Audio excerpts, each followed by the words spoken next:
Boa noite oficial para a turma 46 e turma 47.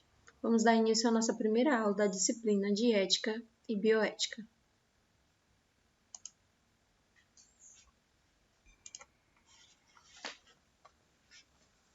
A disciplina vai abordar o tema de ética e bioética, né? E são os temas relacionados à nossa visão geral de uma abordagem que vai regulamentar o nosso exercício profissional. Tá? Então, vou começar a disciplina trazendo para vocês alguns conceitos.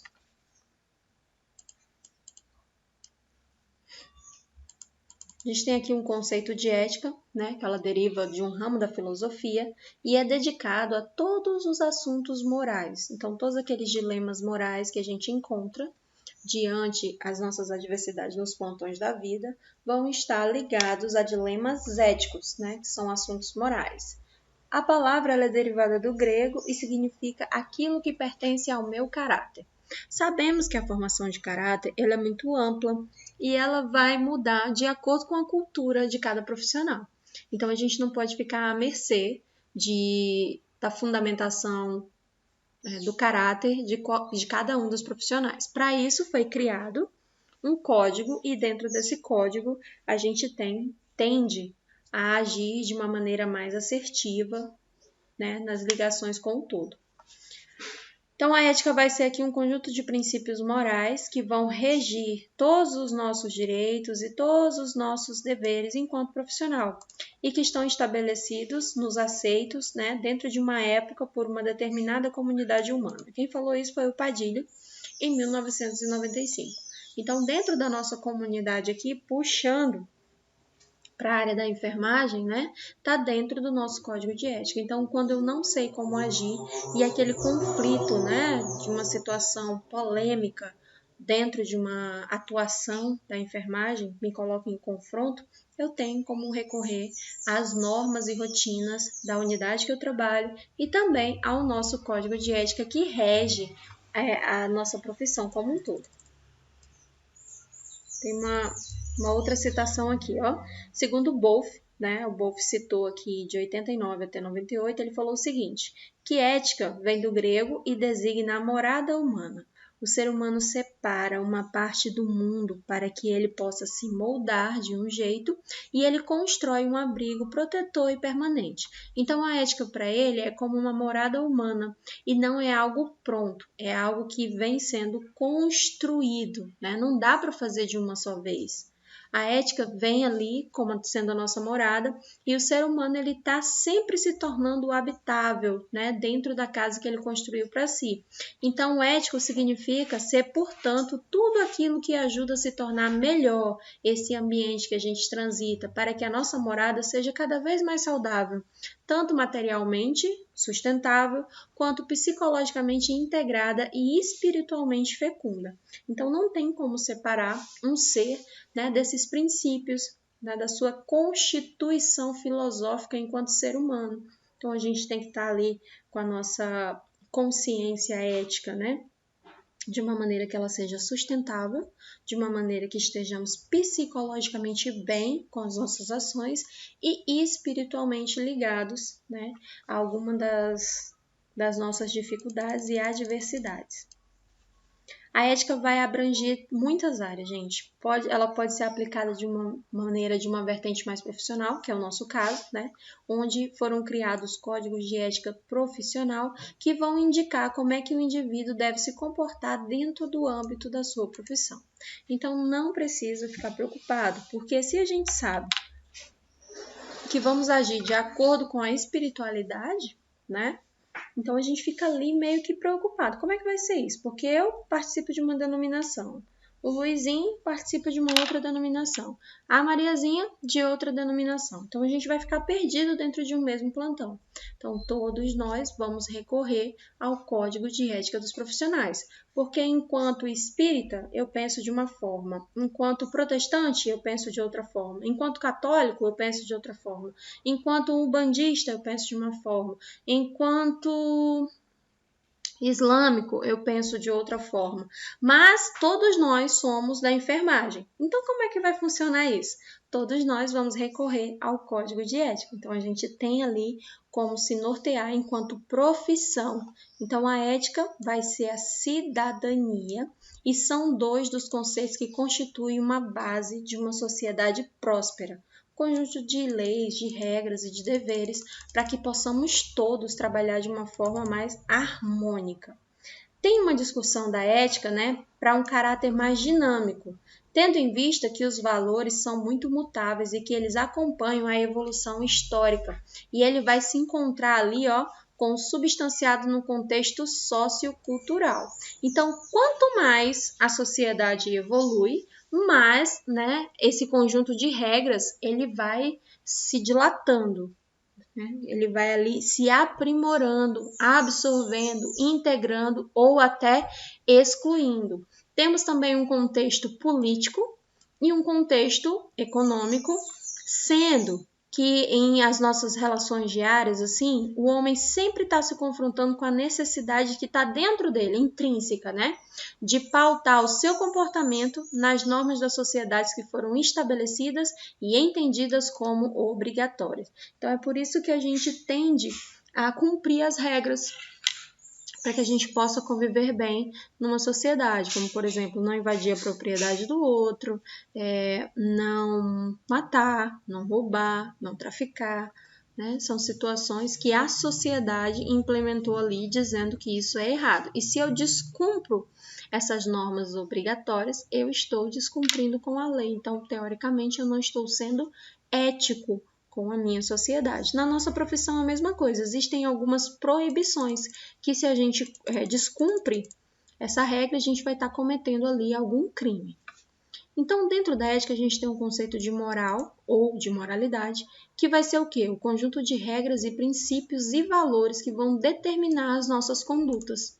Tá? Então, tudo quanto é conduta da ética está ligado à moralidade. Só que tem um conflito aí.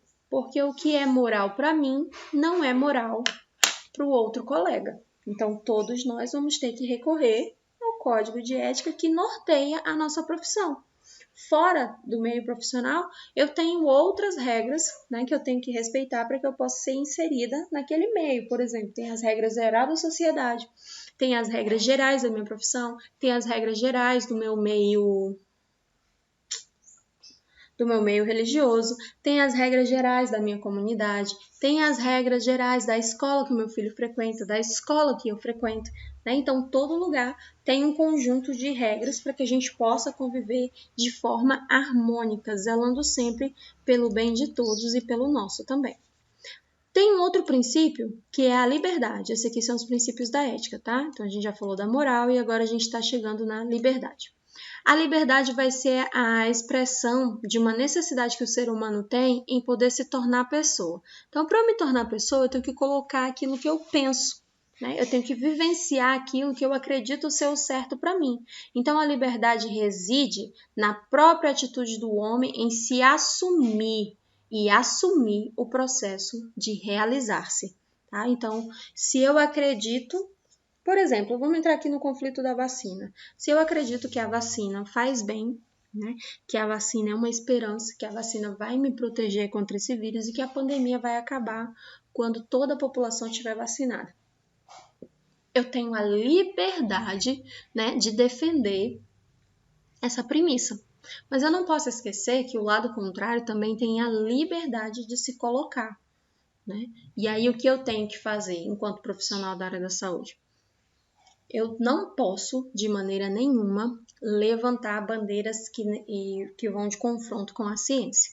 Então, eu devo não manifestar a minha opinião de maneira pública, tá? Em rede social, em blog, em canal de TV, eu não posso fazer isso. Porque a minha palavra, ela tem fé pública, as pessoas tendem a acreditar no que um profissional da área da saúde fala.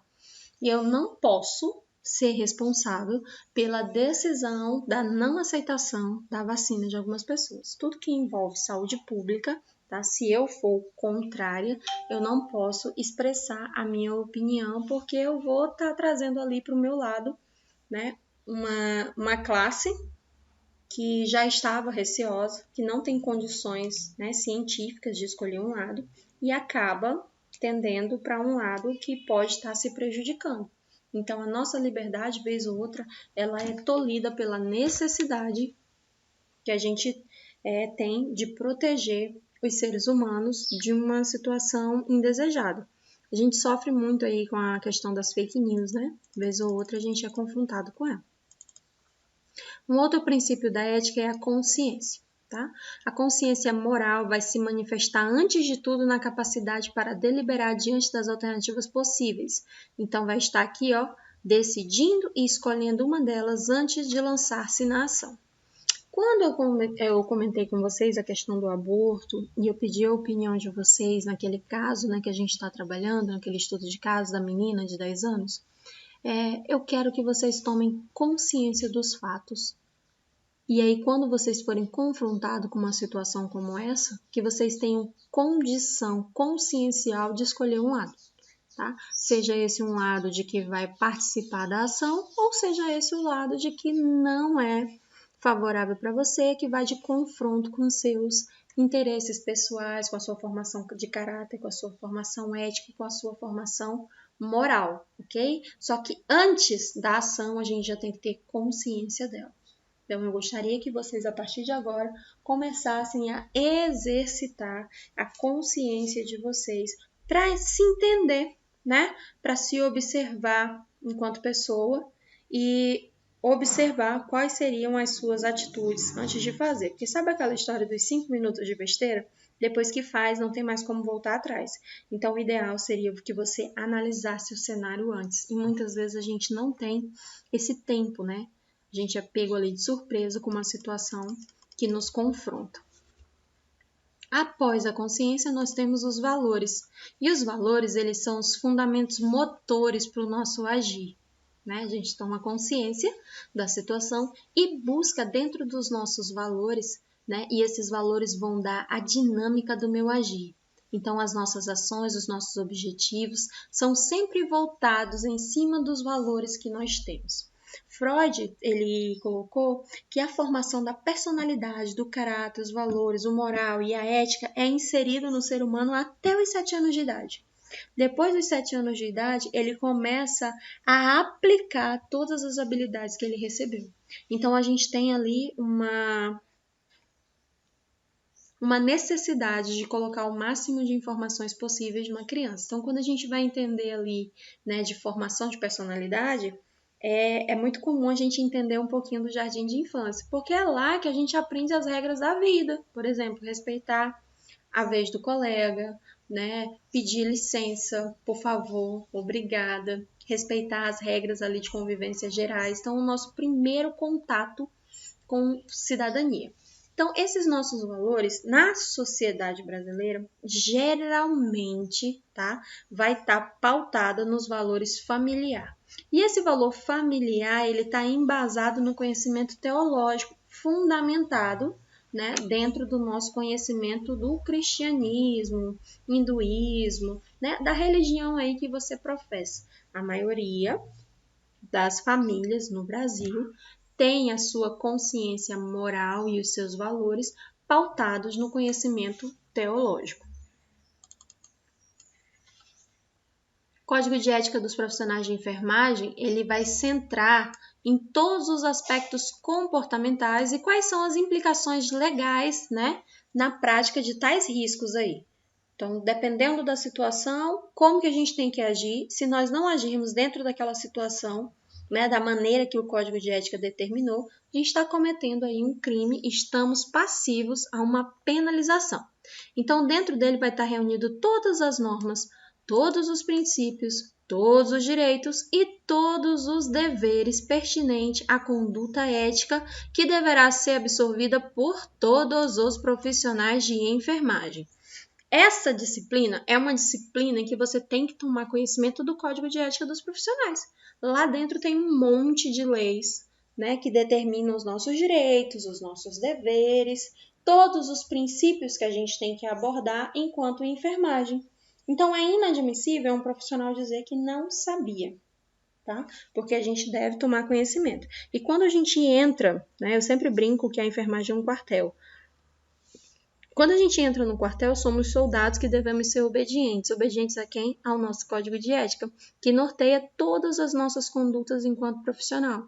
Do contrário, a gente pode sofrer a penalização de perder o direito de exercer a enfermagem no território nacional. Então, vai ficar muito complicado para quem escolheu ser enfermagem. Então, quem escolheu e quer atuar direitinho, saiba que tem um código que rege todas as nossas ações. Dentro do Código de Ética, sempre vai ser levado em consideração o direito da assistência de enfermagem para a população, os interesses do profissional e da sua organização, né, no caso COFEM, COREM, Organização Mundial de Saúde, Ministério da Saúde, no caso do Brasil, e ainda ele foca-se no pressuposto de que os agentes de trabalho da enfermagem devem estar aliados aos usuários, sempre reivindicando uma assistência de qualidade mais acessível. Não se enganem, não é porque somos da área da saúde que nós temos atendimento prioritário. Né? Aqui no estado do Acre mesmo, nós vimos, no início não, por volta de junho, julho, alguns profissionais da área da saúde morrendo por falta de leito na UTI. Né? E eles não tinham nenhuma prioridade por trabalharem na área da saúde, principalmente na linha de frente. Entra no quesito, né, de espera normal, como qualquer um outro paciente. Então, nós temos ali a mesma importância que tem os nossos pacientes. Se nós não lutarmos por uma assistência de qualidade que seja acessível, nós, enquanto profissionais, também estaremos perdendo, porque essa assistência não chega para a gente. Uma hora nós estamos como provedores da assistência, outra hora nós estamos como necessitados dessa assistência, que é ofertada no território nacional, na sua grande maioria, pelos hospitais públicos. Então, olha só, o que pode ocasionar, né, aqui falta de conhecimento e falta de interesse sobre código de ética nos profissionais da enfermagem? Ocasiona diretamente em crimes, porque se você não sabe como atuar, você acaba executando atribuições que não estão dentro, né, da sua fundamentação profissional e você acaba ali cometendo um crime de imperícia, que é quando você não é capaz de executar uma assistência e mesmo assim você o faz. Por exemplo, eu vou puxar aqui e dar um exemplo da nossa área. A galera faz técnico em enfermagem, aprende muita coisa. Durante a assistência, aprende mais um monte de informação, como, por exemplo, para que serve cada medicamento, como que ele atua, né? Qual é o princípio ativo dele. A gente domina muito essa prática. A gente domina cálculo de medicação, dose, diluição, né? Cuidados com acesso. A gente vai dominando ali muita coisa da farmacologia, da farmacodinâmica, da farmacocinética dos medicamentos que tem disponível para a gente usar na rede. E aí, um belo dia, uma pessoa da sua família que sabe, que você conhece, né, liga para você e pergunta um medicamento para, por exemplo, infecção urinária. Eu tô com muita dor, tô com infecção urinária. Eu acho, né? Eu acho que eu tô com infecção urinária. Você não sabe de nenhum medicamento, não? Se você, enquanto técnico de enfermagem, indica medicação, isso é exercício ilegal da profissão, né? Porque quem faz isso é o médico. O médico fecha o diagnóstico e passa a prescrição medicamentosa. E enfermagem trabalha com outros parâmetros. Enfermagem trabalha com prevenção, cuidado e reabilitação. Então, dentro desses 3 pilares, tem a administração da terapia medicamentosa que nós devemos conhecer indo e voltando. Mas nós não estamos aptos a prescrição medicamentosa. Professora, mas tem enfermeiro que prescreve. O enfermeiro apto no Brasil a prescrever é aquele que faz o nível superior em enfermagem e atua na atenção básica. Tá? Ele vai prescrever medicamentos dentro do planejamento familiar, tá? E vai prescrever também medicamentos dentro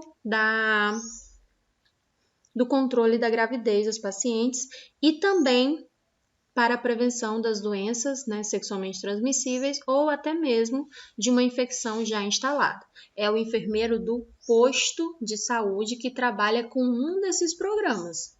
Tá? Se eu sou enfermeira do posto de saúde e eu trabalho Na sala do curativo, eu não posso prescrever. Agora, se eu trabalho acompanhando as gestantes, acompanhando o PCCU, se eu trabalho, acompanhando o planejamento familiar, eu estou apta à prescrição. Do contrário, não podemos prescrever. Não faz parte da nossa prática de enfermagem. Então, olha aqui, ó. Falta de conhecimento e desinteresse pelo Código de Ética, que está regulamentando a nossa profissão, estão aparentes em demasia. As pessoas não têm interesse. Professora, mas o Código de Ética, ele surgiu quando? O Código de Ética, ele surge, no Brasil, aqui começa a ser fundamentado na década de 70, tem 51 anos. Não é uma coisa nova, E ele faz parte das matérias, da disciplina do curso técnico de enfermagem e do curso de enfermagem a nível superior, desde que as faculdades e as escolas começaram a formar esses cursos, Então, não é algo que é novo, é algo que já está aí. Só que aqui no estado, nos anos na década ali de 80, no início da década de 90, os profissionais, eles simplesmente entravam e começavam a atuar. Depois era que eles iam aprendendo. Se você encontrar aí uma pessoa que já atua na enfermagem há uns 40 anos, ela vai te falar isso. Não fiz curso não. Eu entrei lá, estavam precisando de uma pessoa, eu entrei, aprendi muita coisa, e aí depois foi que eu fiz um curso. E geralmente essa galera fez um curso nos anos 2000, tá? 2002, 2003 ali com o Profai, que hoje é o Maria Moreira. Então, assim, o governo, de acordo com o que foi mudando, o governo foi capacitando. Hoje não. Hoje você primeiro se capacita e depois você começa a trabalhar. Mas a prática do Código de Ética, ela não é nova. O que sempre existiu foi a falta de interesse dos profissionais em saber o que regulamenta a profissão dele, tá? Tem uma situação que aconteceu que eu sempre conto, eu acho muito engraçado.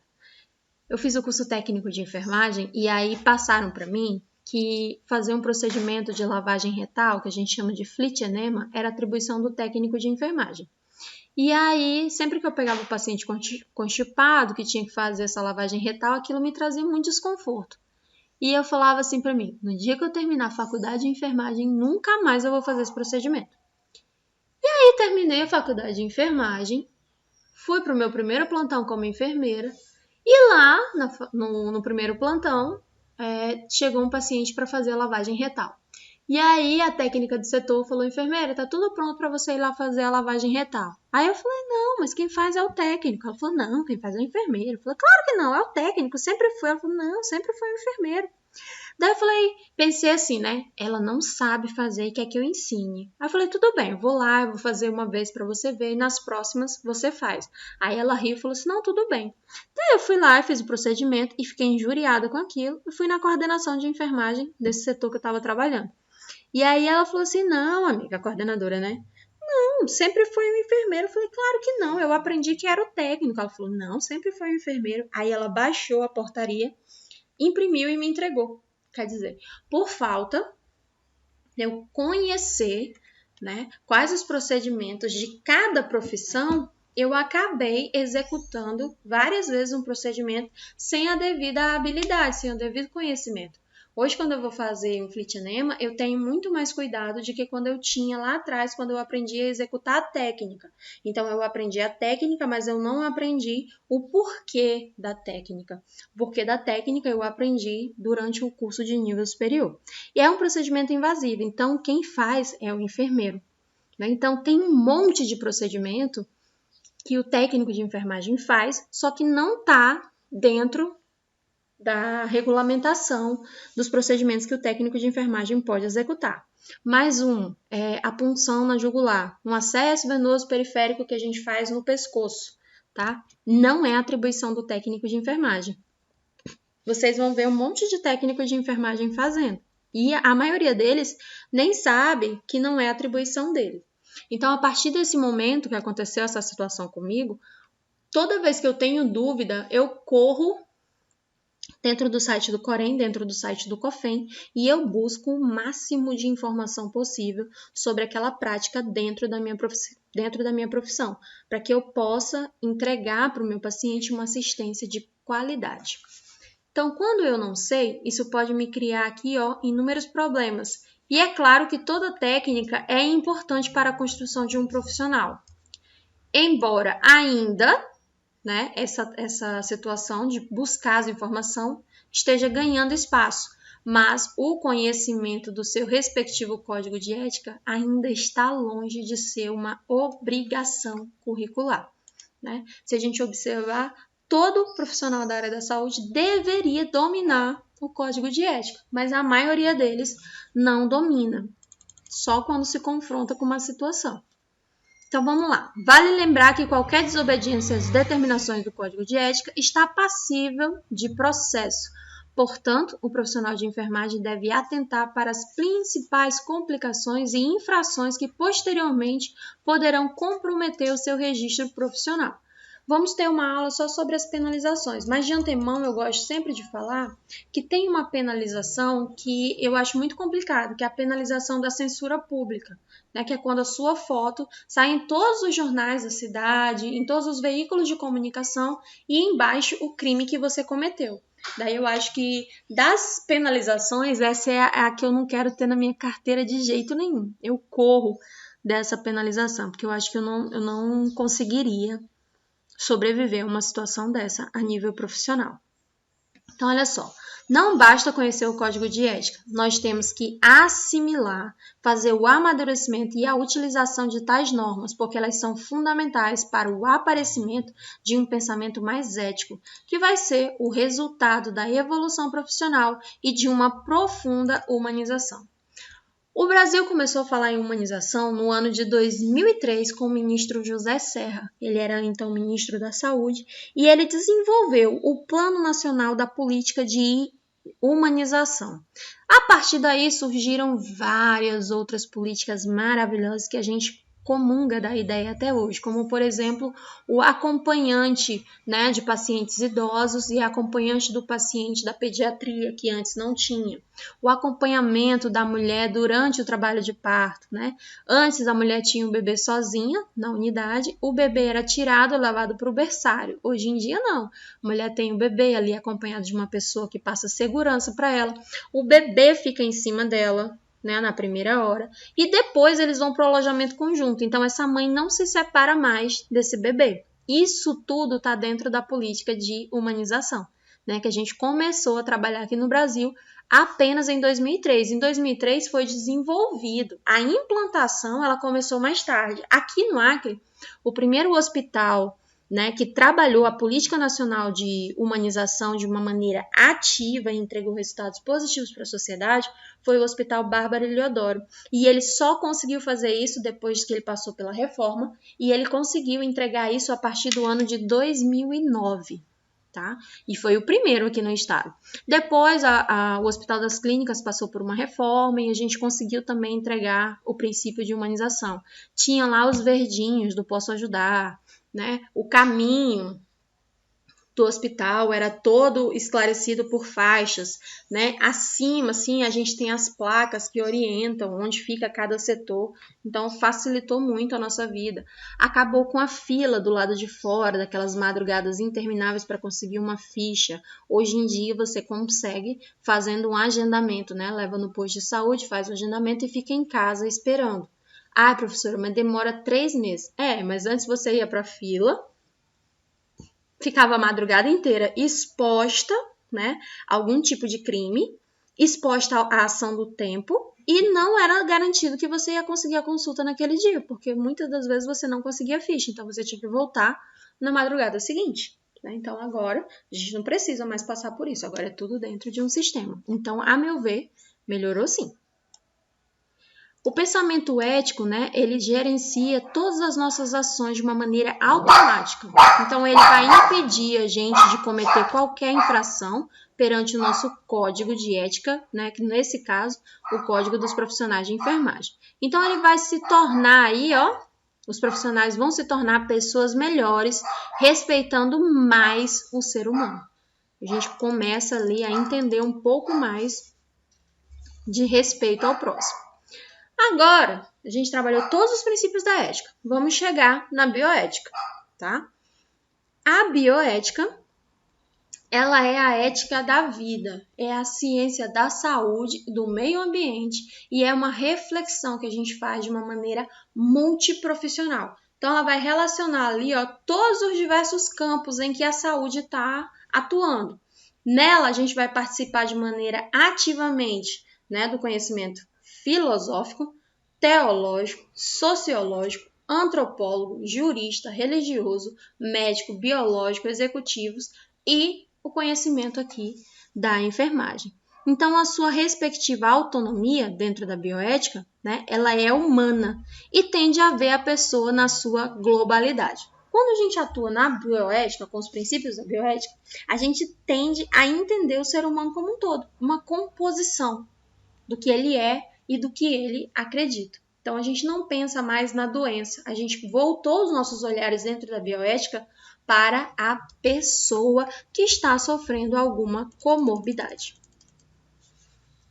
Ela é considerada a ética do dever, né? Foi formulada aqui por Kant, que focalizou o problema na fundamentação da moral. Então, ele prega aqui uma solução mais racional, sem recurso à divindade, ok?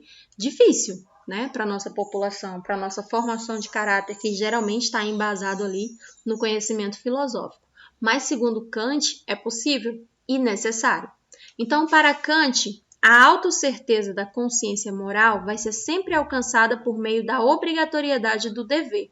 Eu separo, né, o meu recurso da divindade e coloco acima do recurso da divindade o meu dever enquanto profissional. Então, a autonomia da razão vai ser uma ética, né? Vai ser a ética aqui e traz para mim uma condição imprescindível da moral. Com a razão, com a razão não se autoconstrói, né? A gente constrói ela de pouquinho em pouquinho, vai estar encarnado aqui um ser histórico finito do homem. Mas também a moral se constrói com a razão, só que ela afunda suas raízes no costume de um grupo.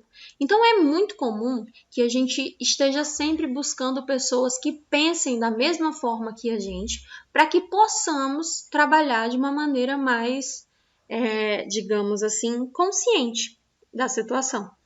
Então, é muito comum que as pessoas que praticam a mesma coisa se aglomerem em grupos, né? É assim no meio religioso, é assim no nosso trabalho, é assim na nossa escola, é assim na nossa vida. A gente se acerca de pessoas que têm o mesmo costume que a gente. Segunda responsabilidade, né? Max Weber ele falou o seguinte, vai referir à moral individual, porém, ele vai desassociar a religião. Weber rejeita a crença de que o imperativo categórico que foi estabelecido por Kant consiste em algo puramente formal, no sentido do distanciamento da vida cotidiana. Então, ele indica aqui expressamente a sua grande eficácia incorporada à ética da responsabilidade. Para Max Weber, né, você vai trabalhar a sua moral de maneira individual. Já para o Kant, não. Quanto mais pessoas pensem igual a mim, né, mais eu fundamento o meu princípio do dever. Aqui Kant trouxe que é de responsabilidade de cada um de nós, todos os nossos atos e todas as nossas ações enquanto enfermagem. Então, ele combate aqui a ética totalitária, com a qual a gente não compactua. Ele afirma que os meios devem ser adequados aos fins e que não há fim altruístico que justifique o recurso a meios que possam ser compatíveis.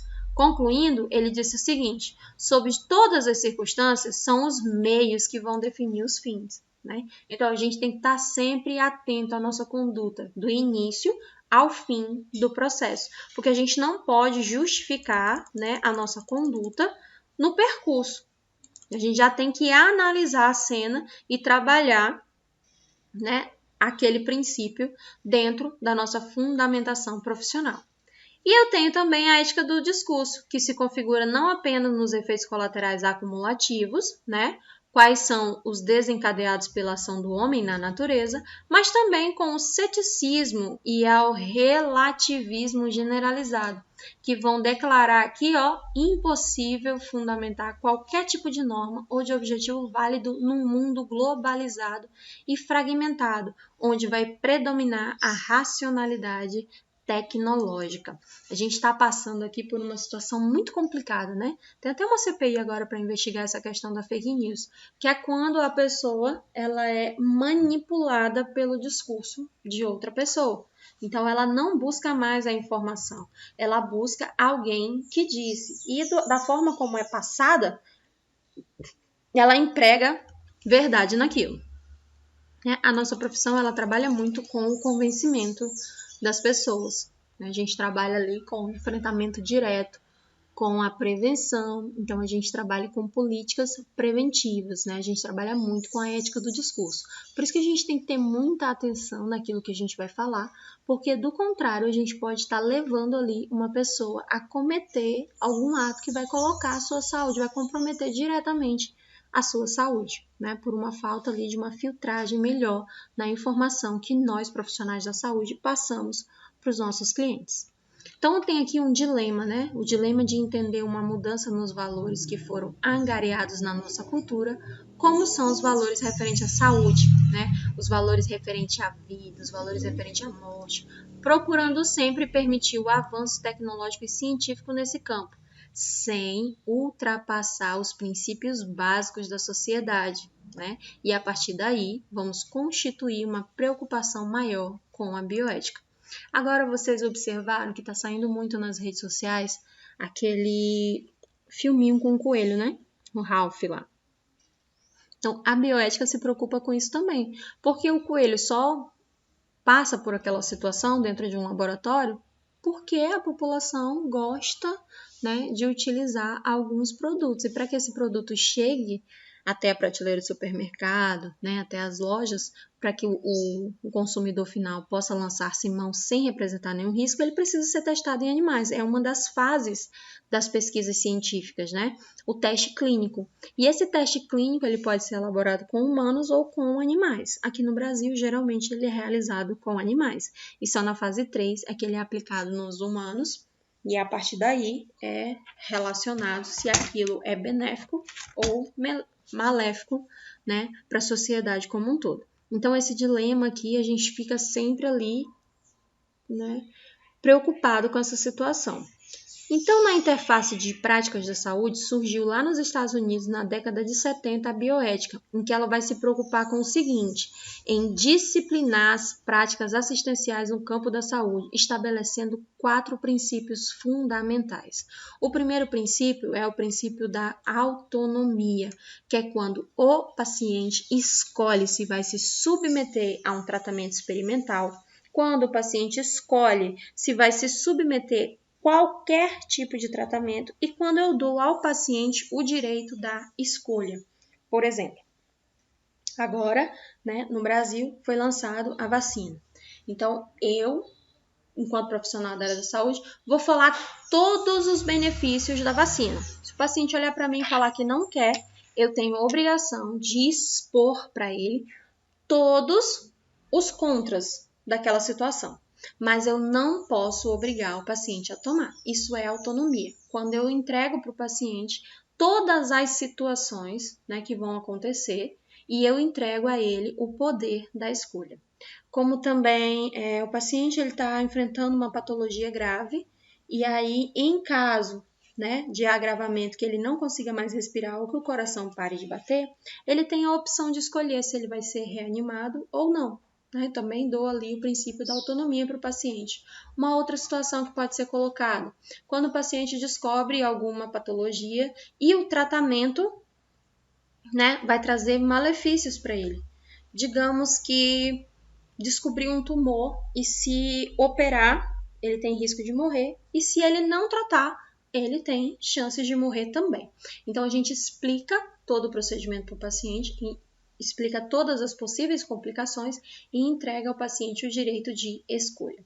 O princípio da autonomia no Brasil, né, quando o assunto é pediatria, quando a criança não tem condições de responder no princípio da autonomia, a gente entrega, né, esse poder de decisão para os pais ou responsáveis. Só que quando a decisão dos pais ou responsáveis é uma decisão de exclusão ao direito que a criança tem, né, de ser assistido pela saúde, que a saúde é um direito de todos, é um dever do Estado, entra a política do Estatuto da Criança e do Adolescente. Então, essa criança vai para a tutela do Estado. Tá? Isso pode acontecer em qualquer situação. Uma outra situação também que pode acontecer, quando a pessoa é idosa, né? E aí a família, o tutor desse idoso, decide as situações legais sobre esse paciente. Mas, se o paciente tiver condições de responder por ele, a enfermagem sempre, a medicina sempre vai ouvir o princípio da autonomia, que é a vontade do paciente, tá? A família pode dar pulo de 5 metros, mas é o que o paciente determina. Tá? A menos que seja criança, daí a gente recorre à assistência dos pais, ou se o paciente tem alguma comorbidade a nível consciencial, digamos que é um paciente que tenha problemas ali psiquiátricos, né? Então ele precisa de uma avaliação e é considerado como incapaz de decidir sobre si mesmo. E aí a gente vai recorrer sempre ao responsável por ele. Depois a gente tem um princípio da beneficência. Algumas literaturas vão trazer a beneficência e a não maleficência como sendo um único princípio, tá? A beneficência é quando tudo que eu faço para o meu paciente vai trazer benefícios. E a não maleficência é quando tudo que eu fiz para o meu paciente não trouxe para ele nenhum malefício. Então, primeiro, né, um princípio da saúde, né, do criador da medicina, o pai da medicina, Hipócrates, ele lançou o seguinte em latim, ele escreveu: primeiramente, não cause mal ao seu paciente. Então, é o princípio da não maleficência, não fazer nada que vai trazer algum malefício para esse paciente. Por exemplo, você nunca fez um procedimento antes, e aí você se confronta com a necessidade de executar esse procedimento. Cabe a você, enquanto profissional, dizer que não está habilitado, porque se você executar e trouxer algum malefício, você já infringiu aqui um princípio da bioética, tá? Tudo que a gente vai fazer para o nosso paciente tem que trazer benefícios, tá? Ou, minimamente, não causar nenhum malefício a ele. E por último, nós temos aqui o princípio da justiça. Aqui embaixo está todos os exemplos que eu estou usando aqui para vocês. Então, na justiça é o seguinte, conceito que vai fundamentar-se na premissa de que toda pessoa tem o direito de ter a sua necessidade de saúde atendida, livre de preconceitos ou de segregações sociais. Esse princípio da justiça, ele fortalece a Lei 8.080, que criou o SUS, né? E ele falou o seguinte dentro da lei: a saúde é um direito fundamental do ser humano, devendo o Estado prover condições indispensáveis para o seu pleno exercício. Então, todo cidadão em território nacional, veja bem, todo cidadão em território nacional, não significa o cidadão brasileiro, tem direito à saúde garantido pelo Estado que ele está residindo. Exemplo. Professora, eu conheço uma pessoa que é boliviana, mora lá na Bolívia, mas ela precisa do tratamento de hemodiálise, ela faz aqui no Brasil. Eu conheço um monte também. Então, tem tratamentos de alto custo que são disponibilizados pelo SUS para estrangeiros. Basta esse estrangeiro, né, dizer que está no território nacional. Então, assim, a galera consegue um comprovante aí de luz, né? Um comprovante de que alugou um quarto ali por Brasileia, já está dentro do território nacional, então ele já tem direito ao SUS, porque isso é garantido, todo cidadão em território nacional. E todo ser humano, independente da sua nacionalidade, né, tem o direito de ter a saúde disponibilizada para si, né? Isso no caso do SUS. O princípio da não maleficência determina a obrigação de não infringir dano de maneira intencional para o meu paciente, ou seja, eu desempenho as minhas atribuições profissionais de saúde sem ocasionar nenhum dano para o meu paciente que está sendo assistido pela minha prática, né? Então, a moral, ela provém do latim, que significa moros, né? Que é o meu costume. poderia ser simplesmente definida como a ciência que se preocupa com os meus atos ou com os costumes humanos e os deveres do homem de maneira individual, de maneira grupal e perante ao seu grupo profissional. Então, a gente sempre atua, né, de acordo com a nossa moral. A deontologia é um ramo da bioética, é a filosofia que faz parte da moral, da minha consciência, né, da minha moral contemporânea, que significa ciência do dever e da obrigação. Ela se qualifica como sendo a ciência que estuda os deveres de um grupo profissional. Então, na deontologia, a consciência significa que o julgamento interno de cada pessoa faz de seus atos, né, e dos atos dos outros. Assim, qualquer atitude tomada no nível pré-consciente ou no nível inconsciente será parcial ou totalmente isenta de responsabilidade, quer ela sendo jurídica ou deontológica. Vamos lá. Surgiu um caso nos Estados Unidos que ele vem sendo debatido há muito tempo. Um paciente, ele deu entrada na unidade após um acidente grave automobilístico e ele precisou ser reanimado. Quando abriram a blusa do paciente para iniciar as manobras de ressuscitação cardiopulmonar, observaram que no peito do paciente tinha escrito a frase, não ressuscite, tá? Era para não ressuscitar. E aí, dividiu a equipe, né? Uma galera falou que não ia fazer, porque lá nos Estados Unidos isso é muito respeitado, e uma outra galera falou que aquilo não configurava, né, que o paciente não queria ser reanimado, que a tatuagem ela não é um documento. Então, assim, uma galera não ressuscitou e a outra galera investiu no paciente. O paciente foi entubado e ele saiu do tubo semanas depois. E quando confrontado com a situação, né, porque os profissionais que reanimaram achavam que iam passar pelo processo, né, seriam processados.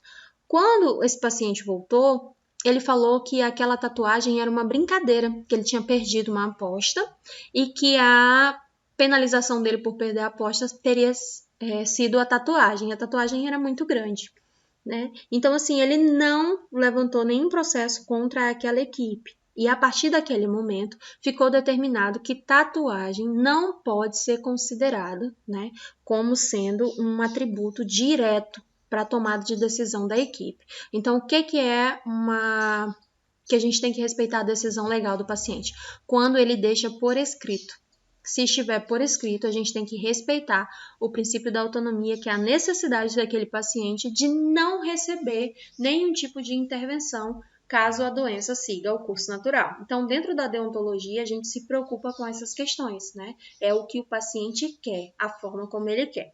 Agora, a gente está passando por essa situação difícil da pandemia e algumas pessoas não querem ser entubadas, né? E às vezes a família acaba desrespeitando esse princípio, solicitando a intubação para a equipe médica. Se o paciente tiver algum papel assinado, né, e a gente fizer isso, a gente está desrespeitando o princípio da autonomia e a deontologia, ok? Então a gente precisa sempre respeitar, né, o direito do paciente, o que ele entende, né, como processo de vida e o que ele quer para com isso. Desculpa, gente.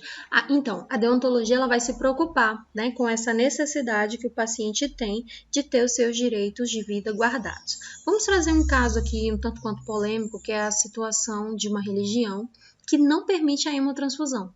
E aí o paciente pode evoluir a óbito, né, pela falta do sangue na sua corrente sanguínea, dependendo da patologia, ou até mesmo a doação de órgãos, né? Ele não aceita sangue, então ele também não aceita órgãos. E várias pessoas evoluem para óbito por conta dessa prática. Nós, enquanto enfermagem, devemos respeitar o princípio da deontologia. É um princípio religioso que norteia a vida daquele paciente, então precisa ser levado em consideração. E o princípio da bioética dentro da deontologia não é novo, já tem 51 anos, ele surgiu em 1970, tá? Então, aqui a tomada de decisão ética, de acordo com o Free, em 2002, a tomada de decisão ética vai depender da sensibilidade ética e do raciocínio moral dos profissionais.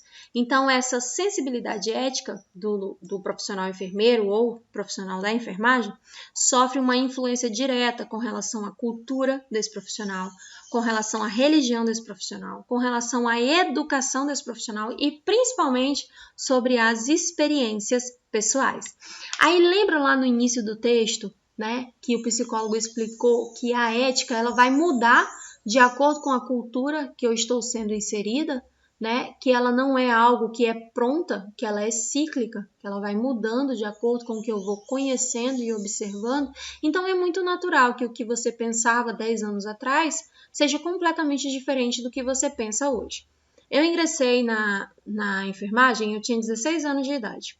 Né? Hoje, com 32, eu penso completamente diferente ao que eu pensava lá atrás, porque as minhas experiências pessoais contribuíram muito para a minha tomada de decisão hoje.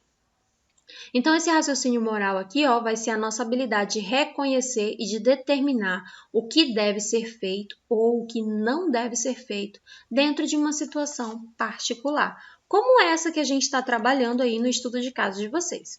Então, vai se tratar aqui ó, de um processo cognitivo em que cada um vai determinar a ação, né, que vai tomar de maneira efetiva ou defensável para resolver um conflito de valores. O estudo do Código de Ética, ele traz padrões práticos de conduta ética, assim como princípios éticos e a formação de valores. Isso vai ajudar o profissional de enfermagem a desenvolver a sua sensibilidade ética e a sua capacidade de raciocínio moral e principalmente de interagir com as qualidades e com as habilidades para a resolução dos problemas. Então, eu sempre brinco, em caso de dúvida, corre dentro do Código de Ética para tu fundamentar a tua decisão. Então, toda pessoa enferma é merecedora de todo o valor e respeito humano, pois ela possui uma história de vida e é quem está sendo diretamente afetada tanto pela doença como pela ação terapêutica dos profissionais de saúde. É um ser humano a ser considerado como um fim e não como um meio, né, como um objeto para a satisfação do interesse de terceiros. Então, a gente tem que estar atento ao que o paciente quer, se aquilo está trazendo algum benefício para ele, né, se faz bem ele se submeter àquilo e respeitar, né, a decisão final do paciente, que é o princípio da autonomia. Então, nunca se deve referir ao paciente como que ele seja um rótulo de uma doença ou um rótulo de número, por exemplo. O seu João da ferida, o João lá do pé diabético, ou o do 32 lá que tem a ferida, o paciente do leito 35, vai lá, tá? O paciente não é um número, o paciente é uma pessoa, ele é um ser humano. E a gente sempre fala, né, que ele é o amor da vida de alguém. Então, quando a gente faz isso, a gente acaba esquecendo que por trás da doença existe um ser humano. E esse ser humano tem sentimentos, tem emoções, ele sofre alegria, ele sofre tristeza, ele ama, ele já amou, ele já foi amado, ele pensa, ele escolhe, ele existe. Enfim, uma pessoa humana que, como tal, deve ser tratada de uma maneira humana, né? De uma maneira mais humanizada. Então, a gente tem que refletir sobre o princípio da bioética da justiça, que é pensar em uma justiça que distribui, a qual a gente deve se dedicar toda a nossa atenção e todo o nosso cuidado. Então, a gente precisa de muita cautela para que não ocorram injustiças sociais, que vai nos obrigar a distribuir de uma forma mais justa e de maneira mais equitativa e universal os benefícios da saúde, né? Uma maneira de fazer isso é respeitar os usuários, como por exemplo, se você trabalha num hospital, eu vou dar o meu exemplo. Eu trabalhava no hospital da criança e eu tenho 3 filhas, crianças ainda, mas na época eram bebês, bem menores. Eu trabalhava lá e eu não podia levar as minhas filhas para lá quando elas adoecessem, porque lá não era a porta de entrada. Onde é a porta de entrada para o hospital da criança? UPAs, URAPs e o pronto-socorro. Então, se eu precisasse de atendimento para as minhas filhas, conhecendo todos os médicos do Hospital da Criança, eu não tenho o direito de levar minhas filhas para lá, sendo, né, profissional daquele setor. Eu não tenho nenhum direito sobre isso. A mesma coisa, eu trabalho no INTO e um familiar meu está com coronavírus e precisa de um leito de UTI. Eu não posso, né, determinar, porque todos os outros têm o mesmo direito. Então, é uma maneira que traz aí uma justiça para todos. E se nem nós, enquanto profissionais, temos esse direito, imagina os nossos familiares só por ser nossos familiares, né? A gente não pode tirar o direito do outro para garantir o direito do nosso. Então, aqui em 2002, o Pecini interpretou, né, que o princípio da deontologia dentro da imparcialidade na distribuição dos riscos e dos benefícios. Ele ainda disse que outra maneira de entender o princípio da justiça é dizer que os iguais devem ser tratados de maneira igual. O problema é sempre saber quem são esses iguais, né? A gente se bate aí muito ainda com relação à nossa cultura. A cultura brasileira ainda é a cultura, né, do vamos dar um jeitinho para mim, porque eu tenho mais prioridades que o outro. Um exemplo disso é, meu marido ele trabalhava na Oca. E aí, sempre que alguém precisava fazer um serviço na Oca, entrava em contato comigo. Me passa o contato do teu marido porque eu tenho que resolver tal coisa na Oca. Como se ele fosse, né, te dar alguma prioridade por isso. A política da Oca é completamente diferente, né? Ela não faz esse tipo de situação. Então, quem trabalha na Oca é proibido de facilitar o acesso para qualquer outra pessoa. O atendimento tem que ser igual para todos. Eles trabalham o princípio da resolutividade. E muitas das vezes a gente não sai de lá satisfeito, né, com a prestação de serviço.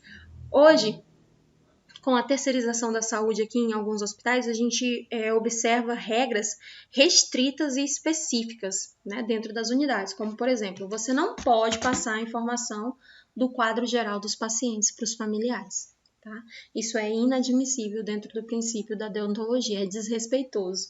Então, às vezes, as pessoas entram em contato com você querendo, né, que você passe alguma informação. E, às vezes, essa pessoa nem é da família, é um amigo, é um conhecido do trabalho, então a gente não pode passar nenhum tipo de informação. Então, galerinha, por hoje é só.